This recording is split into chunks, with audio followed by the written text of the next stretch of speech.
राधे राधे। आप सभी पर राधा रानी की कृपा सदा सर्वदा बनी रहे। आज रसपान करेंगे बैसाख मास महात्म्य। बैसाख मास की श्रेष्ठता, उसमें जल, व्यंजन, छत्र, पादुका और अन्न आदि दोनों की महिमा। भगवान नारायण नर श्रेष्ठ नर, देवी सरस्वती तथा महर्षि वेद व्यास को नमस्कार करके भगवान की विजय कथा के परिपूर्ण इतिहास, पुराण आदि का पाठ करना चाहिए।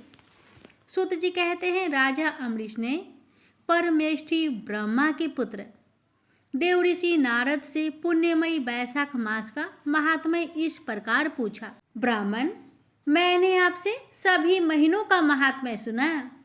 उस समय आपने ये कहा था कि सब महीनों में बैसाख मास श्रेष्ठ है, इसलिए यह बताने की कृपा करें कि बैसाख मास क्यों भगवान विष्णु को प्रिय है और उस समय कौन कौन से धर्म में भगवान विष्णु के लिए प्रीति कारक है। नारद जी ने कहा, बैसाख मास को ब्रह्मा जी ने सब मासों में उत्तम सिद्ध किया है। वह माता की भांति सब जीवों को सदा अभीष्ट वस्तु प्रदान करने वाला है। धर्म, यज्ञ, क्रिया और तपस्या का सार है। संपूर्ण देवताओं द्वारा पूजित है, जिसे विद्याओं में वेद विद्या, मंत्रों में प्रणव, वृक्षों में कल्प वृक्ष, धेनुओं में कामधेनु, देवताओं में विष्णु, वर्णों में ब्राह्मण, प्रिय वस्तुओं में प्राण, नदियों में गंगा जी, तेजों में सूर्य, अस्त्र में, शस्त्रों में चक्र, धातुओं में स्वर्ण, वैष्णवों में शिव तथा रत्नों में कौस्तुभ मणि। उसी प्रकार धर्म के साधनभूत महीनों में बैसाख मास सबसे उत्तम है। संसार में इसके समान भगवान विष्णु को प्रसन्न करने वाला दूसरा कोई मास नहीं है। बैसाख मास में सूर्योदय से पहले स्नान करता है, उससे भगवान विष्णु निरंतर प्रीति करते हैं। पाप तभी तक गरजते हैं जब तक जीव बैसाख मास में प्रातःकाल जल में स्नान नहीं करता। राजन, बैसाख के महीने में सब तीर्थ आदि देवता तीर्थ के अतिरिक्त बाहर के जल में भी सदैव स्थिर रहते हैं। भगवान विष्णु की आज्ञा से मनुष्यों का कल्याण करने के लिए वे सूर्योदय से लेकर 6 दंड के भीतर तक वहाँ मौजूद रहते हैं। बैसाख के समान कोई मास नहीं, सतयुग के समान कोई युग नहीं, वेद के समान कोई शास्त्र नहीं और गंगा जी के समान कोई तीर्थ नहीं। जल के समान दान नहीं, खेती के समान धन नहीं और जीवन से बढ़कर कोई लाभ नहीं है। उपवास के समान कोई तप नहीं, दान से बढ़कर कोई सुख नहीं, दया के समान धर्म नहीं, धर्म के समान मित्र नहीं, सत्य के समान यश नहीं, आरोग्य के समान उन्नति नहीं, भगवान विष्णु से बढ़कर कोई रक्षक नहीं और बैसाख मास के समान संसार में कोई पवित्र मास नहीं है। ऐसा विद्वान पुरुषों का मत है। बैसाख श्रेष्ठ मास है और शेष साईं भगवान विष्णु को सदा प्रिय है।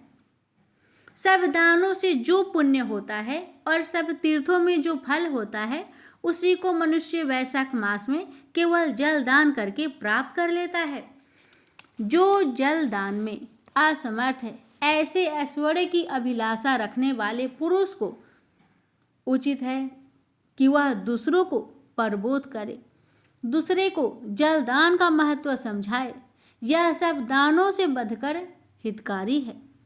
जो मनुष्य बैसाख मास में सड़क पर यात्रियों के लिए प्याऊ लगाता है, वह विष्णु लोक में प्रतिष्ठित होता है। नृपश्रेष्ठ प्रपादन पौशाला यह प्याऊ देवताओं, पितरों तथा ऋषियों को अत्यंत प्रीति देने वाला है। जिसने प्याऊ लगाकर रास्ते के थके मांदे मनुष्यों को संतुष्ट किया है, उसने ब्रह्मा, विष्णु और शिव आदि देवताओं को संतुष्ट कर लिया है। राजन, बैसाख मास में जल की इच्छा रखने वालों को जल, छाया चाहने वालों को छाता और पंखे की इच्छा रखने वाले को पंखा देना चाहिए। राजेंद्र, जो प्यासे पीड़ित महात्मा पुरुष के लिए शीतल जल प्रदान करता है, वह उतने ही मात्रा से 10,000 राजसूय यज्ञों का फल पाता है।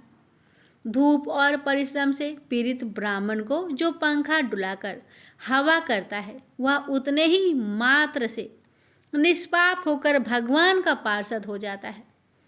जो मार्ग से थके हुए श्रेष्ठ द्विजों को वस्त्रों से भी हवा करता है, वह उतने से ही मुक्त हो भगवान विष्णु का सायुज्य प्राप्त कर लेता है।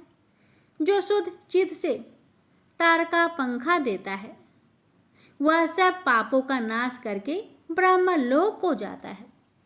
जो विष्णु प्रिय वैशाख मास में पादुका का दान करता है, वह यम दूतों का तिरस्कार करके विष्णु लोक में जाता है।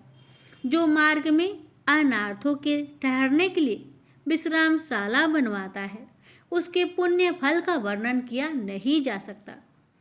मध्याह्न में आए हुए ब्राह्मण अतिथि को यदि कोई भोजन दे तो उसके फल का अंत नहीं।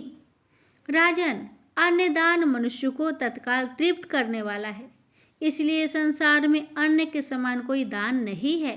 जो मनुष्य मार्ग के थके हुए ब्राह्मण के लिए आश्रय देता है, उसके पुण्य फल का वर्णन किया नहीं जा सकता। भोपाल, जो अन्नदाता है, वह माता पिता आदि का भी विस्मरण करा देता है, इसलिए तीनों लोकों के निवासी अन्नदान की ही प्रशंसा करते हैं। माता और पिता केवल जन्म के हेतु हैं, पर जो अन्न देकर पालन करता है, मनीषी पुरुष इस लोक में उसी को पिता कहते हैं। प्रेम से बोलिए जय श्री हरि। भक्तों, आज की कथा यहीं तक, इसके आगे की कथा कल सुनिएगा। बोलिए राधे राधे।